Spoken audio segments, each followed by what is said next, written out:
오늘도 주님께서 함께 하시는 복된 날이 되시기를 바랍니다.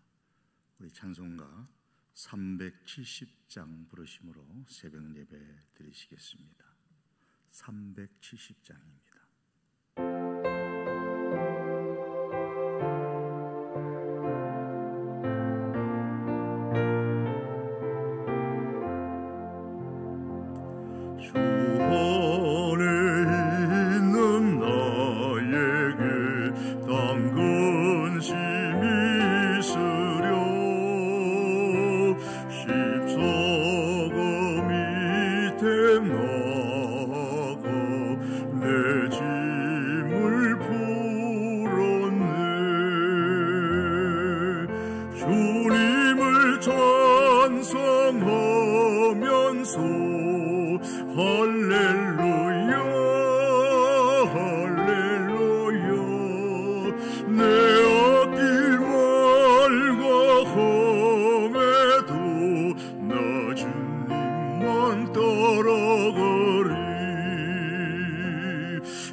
하나님 말씀은 마가복음서 9장 2절에서 13절 말씀까지를 읽겠습니다. 마가복음서 9장 2절에서 13절 말씀입니다. 제가 읽겠습니다. 여러분 같이 함께 읽습니다. 엿새 후에 예수께서 베드로와 야고보와 요한을 데리시고 따로 높은 산에 올라가셨더니 그들 앞에서 변형되사 그 옷이 광채가 나며 세상에서 빨래하는 자가 그렇게 희게 할 수 없을 만큼 매우 희어졌더라.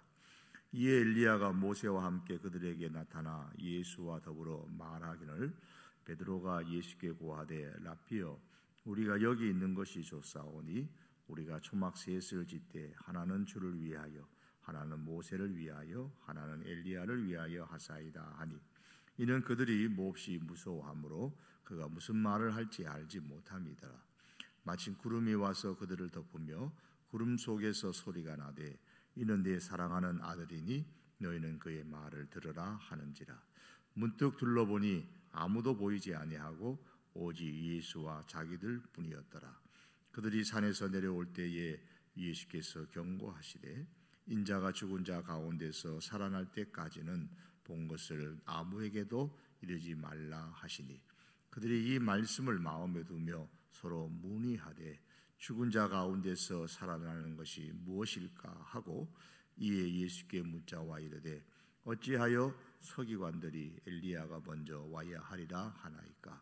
이르시되 엘리야가 과연 먼저 와서 모든 것을 회복하거니와 어찌 인자에 대하여 기록하기를 많은 고난을 받고 멸시를 당하리라 하였느냐.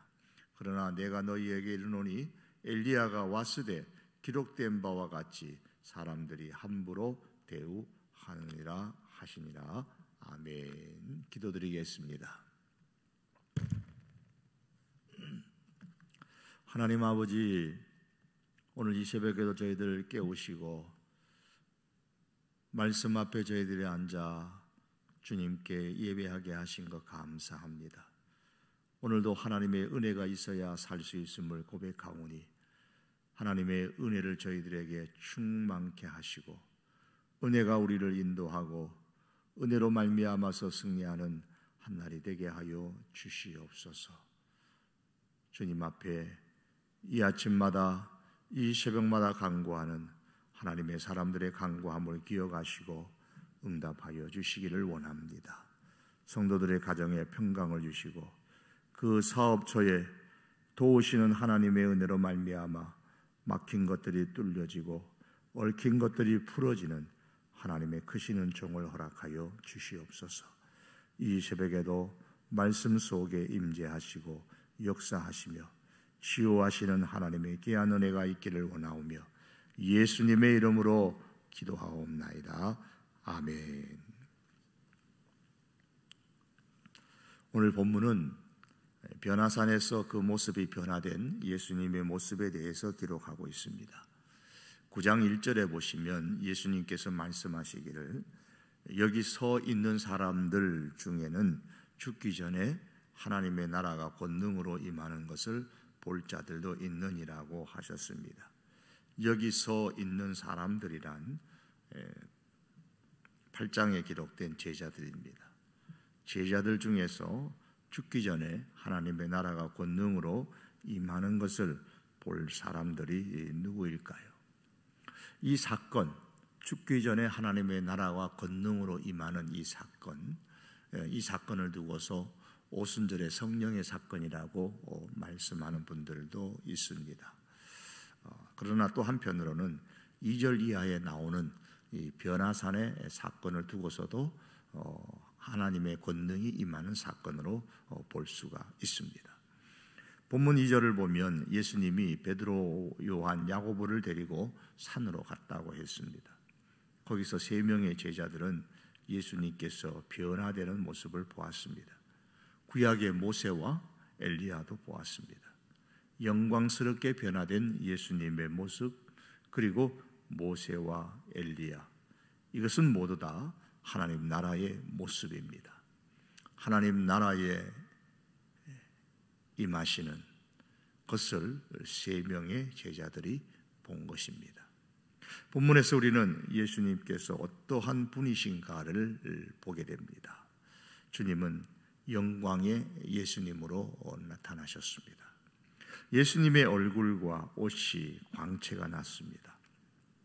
오늘 본문 3절에서는 옷이 광채가 났다 그랬지만 동일한 말씀이 마태복음 17장에서는 그 얼굴이 해같이 빛나며 옷이 빛과 같이 희어졌더라고 했습니다. 그리고 누가복음 9장 29절에서는 기도하실 때에 용모가 변화되고 옷이 희어져 광채가 났다고 했습니다. 얼굴과 용모와 옷이 광채가 났다라는 이런 표현은 부활 이후에 하나님의 나라에 계실 예수님의 영광스러운 모습입니다. 그 모습을 지금 이 땅에서 본 거예요. 하나님의 나라의 권능이 임한 것을 본 것입니다. 그런데 이 영광스러운 모습이 천국에서 우리들의 모습이 될 것입니다. 요한일서 3장 2절에 보면 그가, 즉 예수님이 나타나시면 우리가 그와 같을 줄을 안다 그랬습니다. 그 예수님과 같이 된다라는 거예요.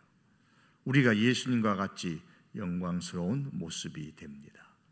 또한 고린도전서 15장 43절에 보면 부활된 성도들이 어떤 모습을 갖게 되는가를 말씀합니다.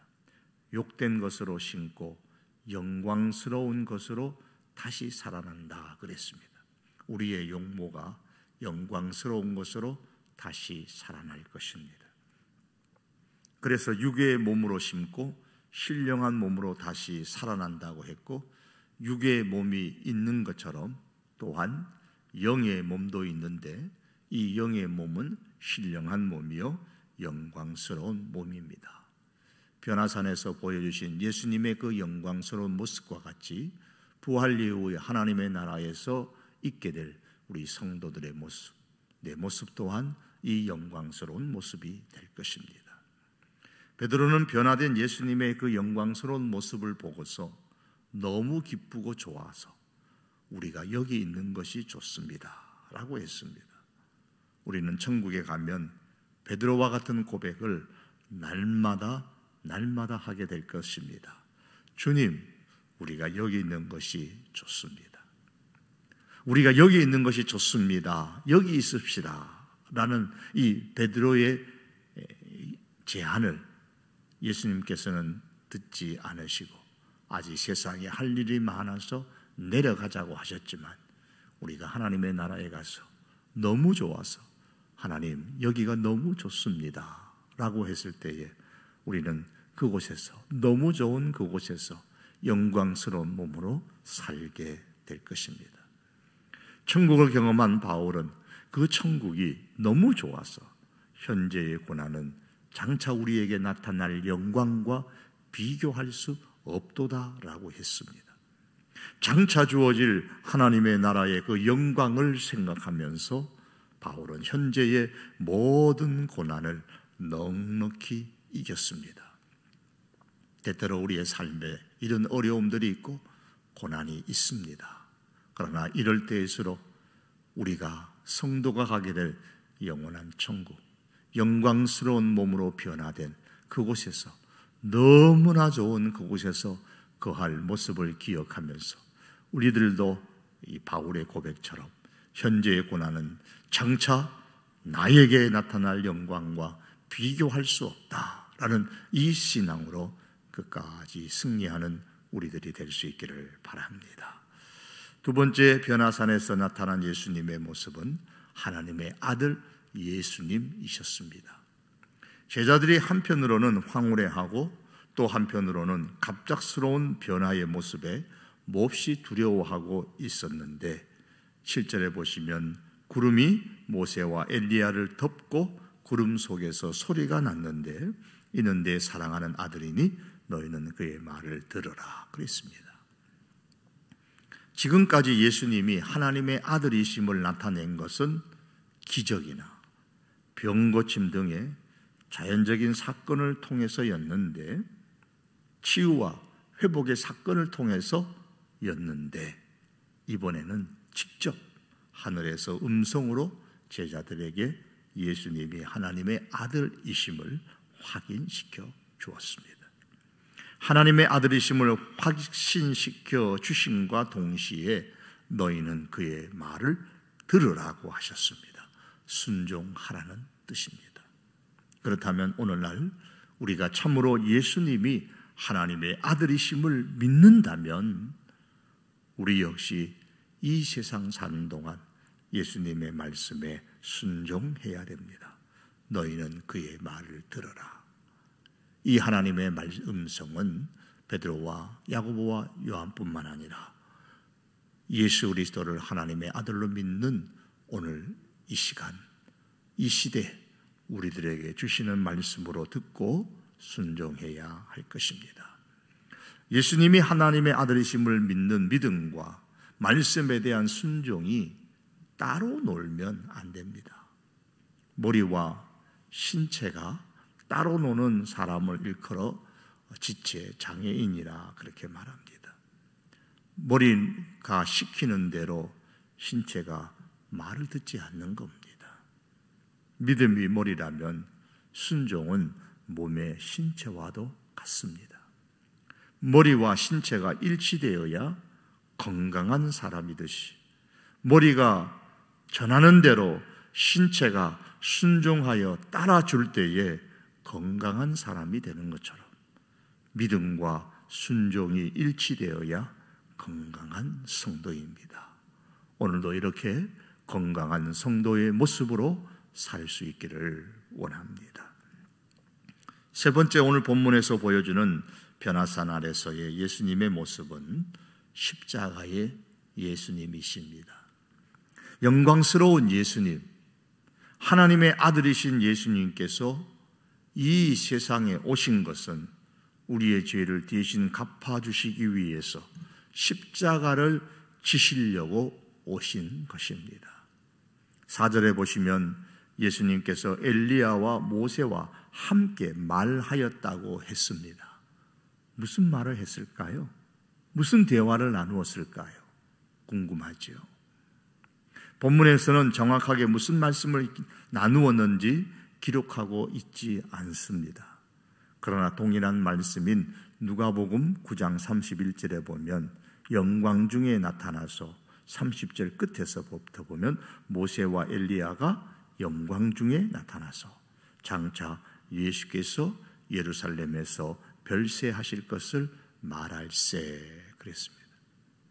예수님께서 별세하실 것, 예수님께서 돌아가실 것을 모세와 엘리야가 예수님과 더불어 함께 대화를 나누셨다는 말씀입니다.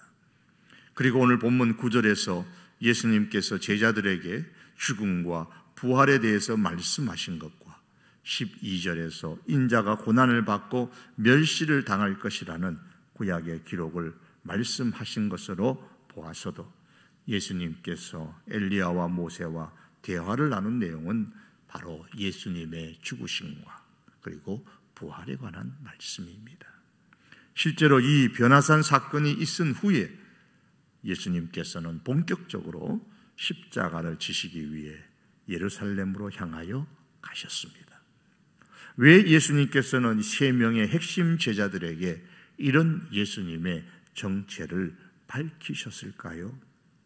제자들에게 특별히 영광의 예수님, 하나님의 아들이신 예수님, 십자가의 예수님을 알게 해주신 이유는 이제 보았으니, 이제 알았으니 큰 뜻과 큰 각오를 가지고 산 아래로 내려가라는 뜻입니다. 결단을 하고 이제 세상으로 내려가라는 뜻입니다. 이제 보았으면 산을 내려와야 했습니다.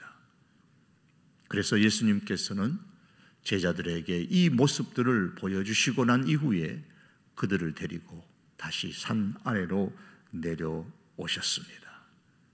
우리 그리스도인의 삶이 그러해야 됩니다. 그리스도인의 삶은 언제나 도피하고 숨는 삶이 아니라 세상으로 나아가고 사람들에게로 나아가고 함께하고 무리 속으로 들어가는 삶입니다. 교회와 우리 성도들이 할 일은 삶의 현장 속으로 들어가는 것입니다.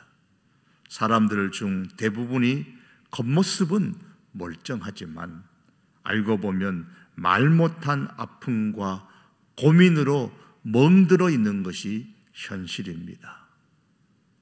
어떤 이는 많은 고생 끝에 살만하다 싶었는데 죽을 병에 걸린 경우도 있고 고생하며 모은 재산을 다 잃게 되는 경제적 어려움을 겪는 경우도 있습니다.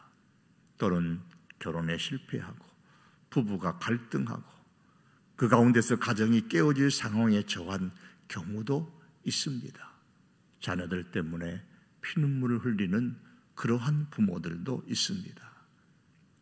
이 세상을 찾아보면 그 어디에도 평안이 없습니다. 저 집에는 평안이 있을까? 가보면 거기도 평안이 없고 저 집에는 평안이 있을까 싶어 가보면, 들어보면 그곳에도 걱정, 근심이, 고통이 있습니다. 평안이 없어요. 평안이 없는 세상에 평안을 전할 사람이 누구입니까? 샬롬을 전하기 위해서 예수님께서 복음을 갖고 오셨습니다. 이것을 제자들에게 주셨습니다. 그러므로 평안이 없는 세상에 평안을 전할 사람은 바로 예수님의 제자들입니다. 너희가 본 것, 영광스러운 예수님, 하나님의 아들 예수님, 십자가와 부활의 예수님, 바로 이 예수님이 평안을 주시는 분이라, 이 사실을 사람들에게, 평안이 없는 세상에게 전하라는 겁니다. 누가 전해야 된다고요? 예수님의 제자들입니다. 바로 우리 성도들입니다. 영광스러운 예수님, 하나님의 아들 예수님께서 십자가의 예수님이 되셨습니다. 십자가의 예수님으로 고난과 멸시를 당하셨습니다. 그렇다면 세상 살면서 우리가 어려움을 이기지 못할 이유가 어디에 있겠습니까? 어제 말씀에서 예수님을 믿는 믿음의 삶은 자기 십자가를 지는 삶이라고 했습니다. 영광스러운 예수님, 하나님의 아들 예수님께서도 자기 십자가를 지셨는데 우리가 어찌 내게 주어진 십자가의 삶을 거절하겠으며 불평하겠습니까?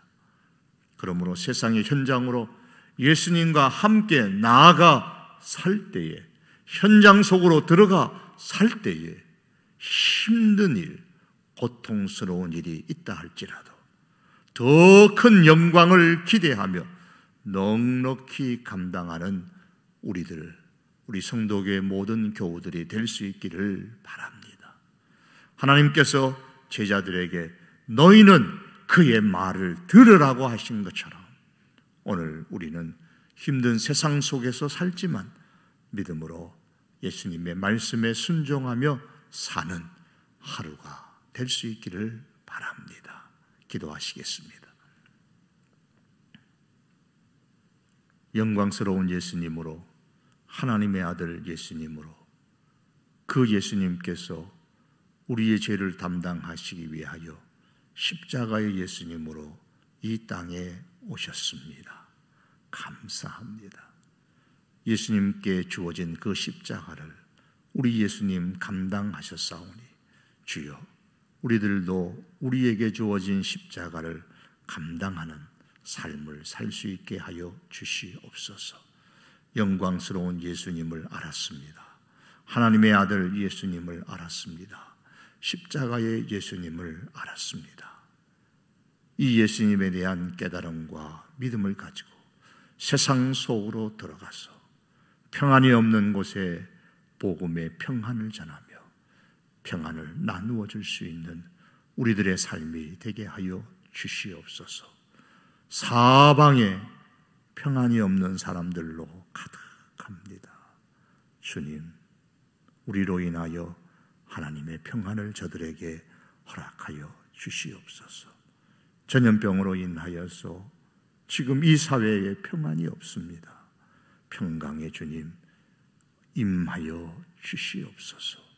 치유와 회복의 역사로, 복음으로 평안을 허락하여 주시옵소서. 오늘도 사랑하는 성도교회 온 교우들 동서남북 흩어져서 그 삶의 현장에서 살 텐데 주님 함께 동행하여 주시옵소서. 주 앞에 간절히 원하오며 예수님의 이름으로 기도하옵나이다. 아멘. 주님 가르친 기도드리겠습니다. 하늘에 계신 우리 아버지여, 이름이 거룩히 여김을 받으시오며 나라에 임하오시며 뜻이 하늘에서 이룬 것 같이 땅에서도 이루어지이다. 오늘날 우리에게 일용할 양식을 주옵시고 우리가 우리에게 죄 지은 자를 사하여 준 것 같이 우리 죄를 사하여 주옵시고 우리를 시험에 들게 하지 마옵시고 다만 악에서 구하옵소서. 대개 나라와 권세와 영광이 아버지께 영원히 있사옵나이다. 아멘. 오늘 내게 주신 말씀 붙잡고 기도하십시다.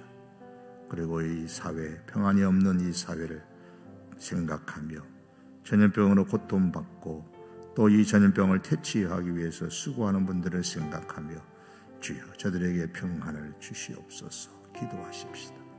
그리고 우리 성도교회 모든 교우들 가운데 하나님이 임재하셔서 사방에 하나님의 울타리를 쳐주셔 이 전염병으로부터 막아주시고 보호하여 주시고 인도하여 달라고 기도하십시다.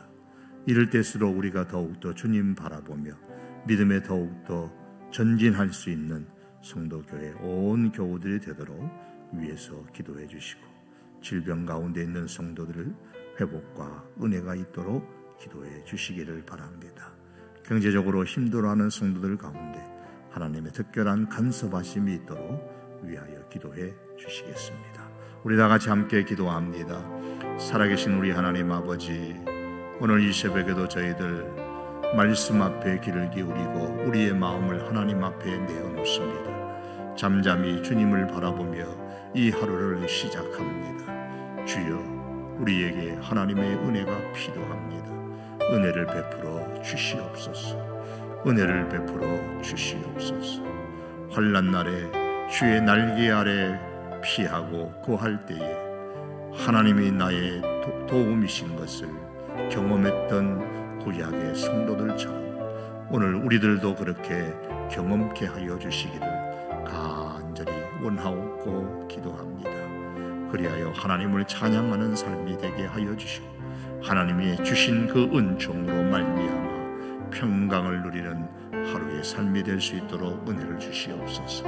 성도들의 가정에 평안 샬롬의 복을 주시고 성도들의 사업에 터전 그 일터에 도우시고 역사하시는 그 하나님의 능력의 은총을 베풀어 주시옵기를 간절히 원합니다. 때를 따라 가장 적절히 도우시는 그 하나님의 은혜를 경험하는 우리 모든 성도들 가정과 그 일터와 자녀들의 삶이 되게 하여 주시옵소서. 지금도 하나님 전염병의 고통으로 육체의 질병의 고통으로 신음하는 수많은 백성들 하나님이여 긍휼히 여겨주시고 무궁하신 그 하나님의 인자하심을 베풀어 주시옵소서. 주여, 이 질병, 이 전염병을 퇴치하기 위하여 밤낮으로 수고하는 모든 분들을 주님 기억하여 주셔서 주님, 저들이 하나님 육체가 강건하게 하시고 그 심령이 또한 평안할 수 있도록 은혜를 베풀어 주시고 넉넉하게 감당할 수 있는 복을 주시옵기를 간절히 원합니다. 이 전염병을 주여 원하옵나이다. 하나님께서 하루속히 제하여 주시옵시고 이 땅에 평안을 주시옵소서. 세계 곳곳이 이 코로나 바이러스 전염증으로 인하여 매우 고통스러워합니다. 어떤 사람들은 전쟁 상황이라고까지 말합니다. 아버지 하나님, 긍휼을 베풀어 주시옵소서. 주 앞에 간절히 바라오며 오늘 하루를 주님께 의탁합니다. 예수님의 이름으로